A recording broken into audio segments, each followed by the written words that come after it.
Muy buenos días, hermanos, el Señor los bendiga. Es una bendición poder estar aquí delante de ustedes para compartir más un principio a través de la palabra de Dios y bueno, animarle a que usted siga desarrollando una vida espiritual en su vida cotidiana. Hemos dicho a lo largo de estos devocionales desde que comenzó todo este periodo de pandemia que 3 capítulos diarios, 4 el domingo. Y si usted tiene una disciplina de leer la palabra de Dios de forma regular, usted no sabe cuánto bien y cuánto desarrollo espiritual usted encontrará a través de la lectura de la palabra de Dios. Quiero invitarle hoy en Lucas capítulo 2 y quiero que veamos en el versículo 5 y 6 una palabrita que quiero compartir ahí a ustedes. Mire lo que dice allá. Dice, para ser empadronado con María su mujer, desposada con él, la cual estaba encinta. Nota el versículo 6 al inicio, cuando dice, y aconteció que estando ellos ahí, se cumplieron los días en que ella había de parir. Quiero que piensen, por favor, cómo dice, estando ellos ahí. Y de eso quiero hablarles en este devocional. Vamos a orar. Padre, bendice este tiempo en tu palabra. Ayúdame, dame sabiduría, Espíritu Santo, guíame y dame las palabras, el lenguaje que pueda ayudar a que tu palabra penetre los corazones, Señor. En Cristo Jesús. Amén. Siempre es mi privilegio poder compartir algunas verdades sencillas y prácticas. Ahora, desde que comenzamos la pandemia, comenzamos con algunos devocionales a través del Evangelio de Juan. Y ahora, con un poquito más de orden, le hemos dado secuencia, versículo a versículo al Evangelio de Lucas, donde ya hemos estado por un poco más de un mes. Y bueno, pensando ya ahora en el capítulo 2 y en el versículo 1 al 6, que es donde nosotros estamos el día de hoy, encontramos que precisamente por convocatoria o edicto de Augusto César, hizo el llamado precisamente al censo, y la Biblia nos dice que toda la tierra de su tiempo, y cuando se refiere a la tierra de su tiempo se refiere a la parte controlada por todo el imperio romano, y también por el hecho de que Siria también había hecho un recuento de su ejército con la intención de prepararse y notificarse uno a otros su poderío armamentista que ellos tenían en mano también. Pero bueno, la Biblia nos dice que José y María, obviamente respondiendo y obedeciendo a las autoridades establecidas por el Señor, como hemos visto, fueron de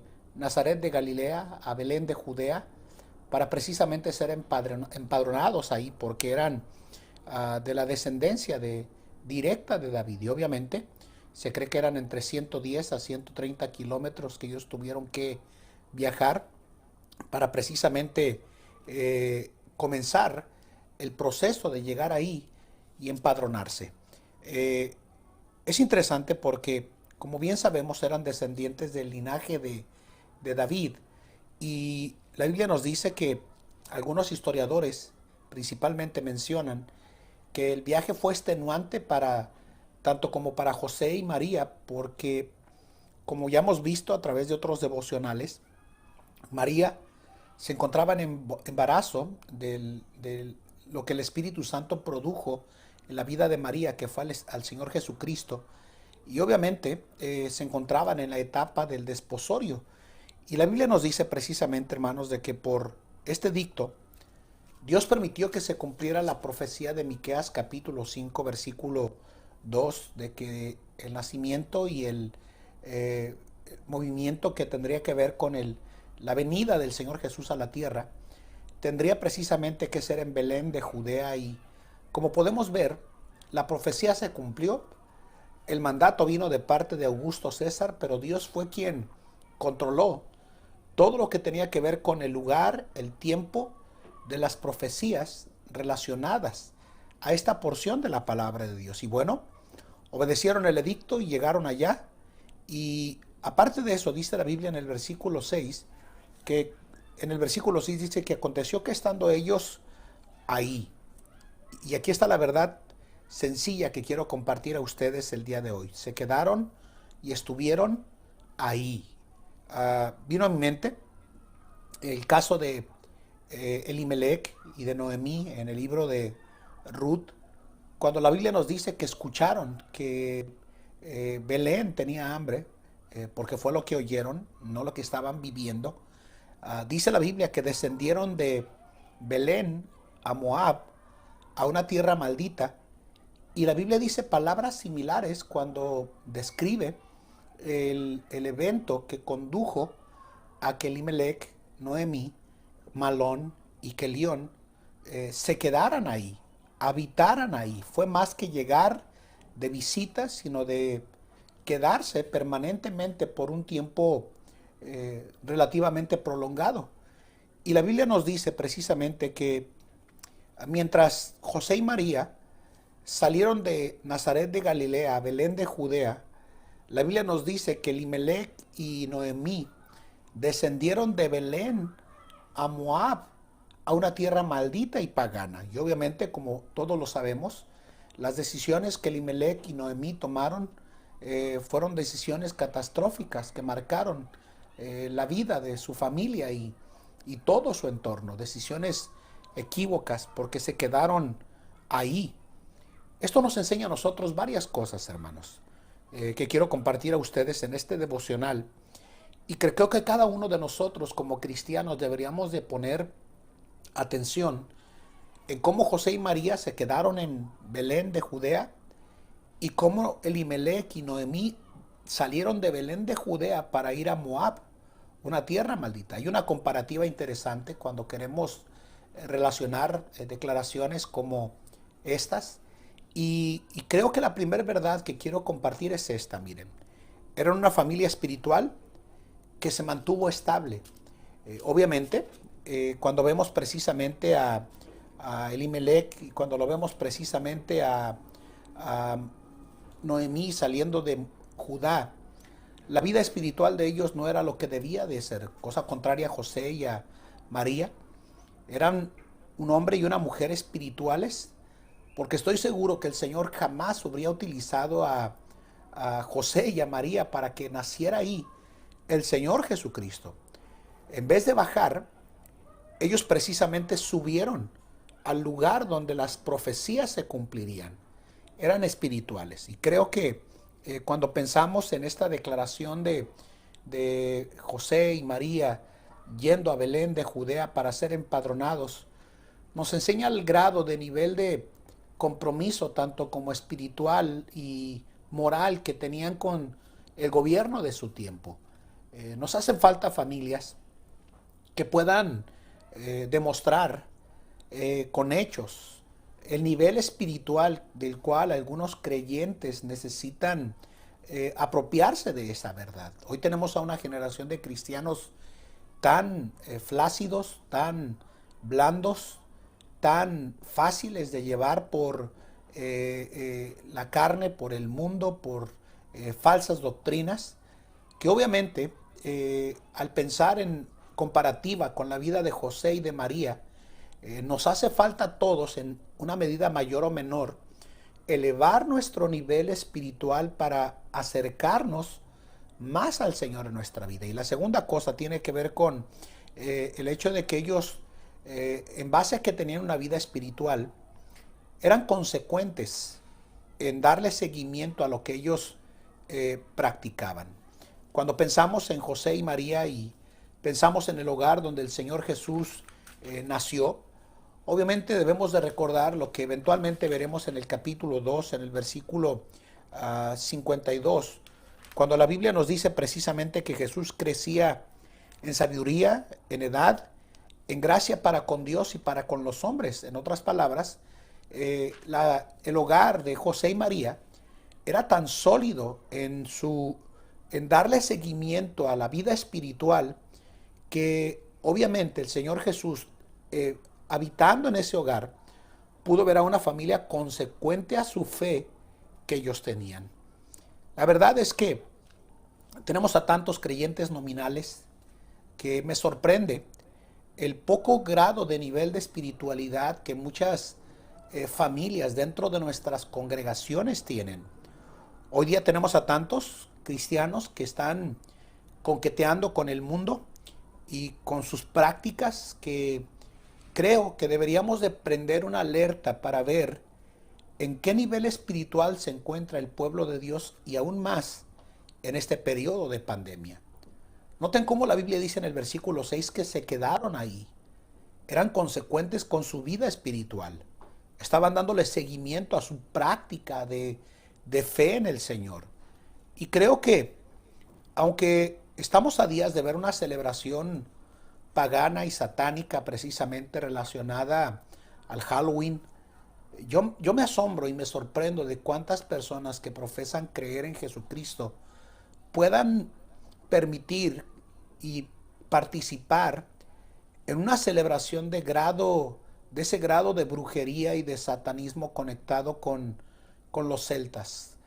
Obviamente, cualquiera que es un cristiano sensato sabrá que la palabra de Dios nos dice claramente que el cristiano debe de ser consecuente con su fe. En el libro de Efesios 5:11 dice la Biblia que no participéis de las obras infructuosas de las tinieblas, sino antes bien reprendedlas. Entonces, cada cristiano debería de ser consecuente con su fe, con su cristianismo, con lo que dice creer. La generación de creyentes actual parece ser que no es consecuente con lo que dice creer. Y si somos luz, no tenemos por qué andar en tinieblas. No tenemos por qué ser partícipe de cosas contrarias a lo que el cristianismo cree en cuanto a el hecho de que Jesús es la luz del mundo y no tinieblas. Yo creo que permitir estas prácticas relacionadas a la fe evidencian lo débil de la fe o lo inerte de la fe de tantos cristianos que han estado practicando este tipo de cosas.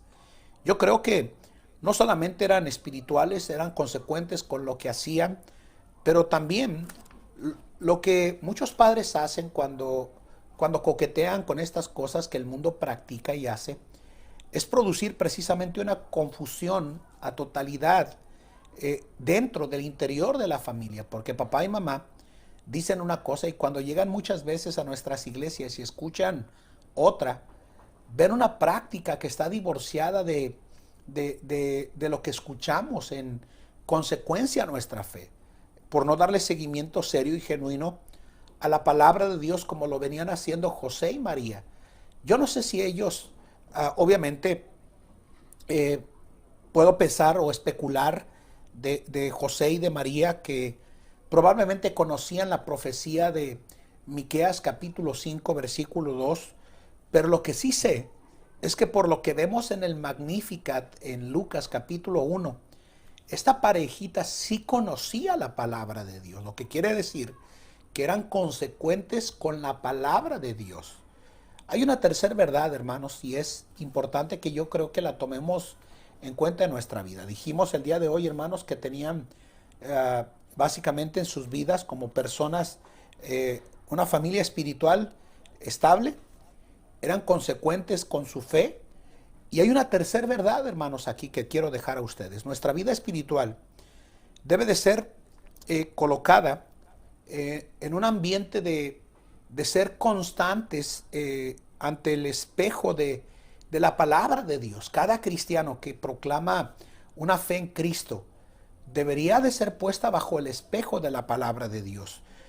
Dejo esta porción de la palabra de Dios para que medite sobre ella y vea, por favor, cuando usted viene a la iglesia, cuando usted se congrega, cuando usted lee la Biblia, cuánto aprende, cuánto lee, cuánto memoriza, cuánto practica usted de la palabra de Dios de manera personal en su vida. No se trata de ser un oidor olvidadizo en la vida cristiana, sino que se trata de ser un hacedor de la palabra, como lo estudiamos en el libro de Santiago, ¿verdad? El cristiano debe de ser un cristiano practicante de su fe. Obviamente, si José y María estuvieron ahí, nos enseña lo que a tantos de nosotros como cristianos en realidad necesitamos volver a realizar y a practicar en nuestra vida. Yo creo que cada cristiano debería de considerar esta verdad. La Biblia nos dice en el libro de Santiago capítulo 1, la Biblia nos dice claramente ahí en el versículo 22 que sed hacedores de la palabra y no tan solamente oidores, engañándonos a nosotros mismos. Entonces eran espirituales, eran consecuentes con su fe, y no solamente eran consecuentes con su fe, eran constantes en el desarrollo de su fe, mirando que tenían que ser más que oidores, siendo hacedores de la palabra del Señor. Que el Señor nos ayude al pensar que cuando José y María estuvieron ahí, era por esas tres realidades. Eran espirituales, eran consecuentes con su fe y eran precisamente practicantes de su fe en su vida. Estuvieron ahí y por eso el Señor los bendijo. Cosa contraria de lo que ocurrió con Elimelech y con Noemí.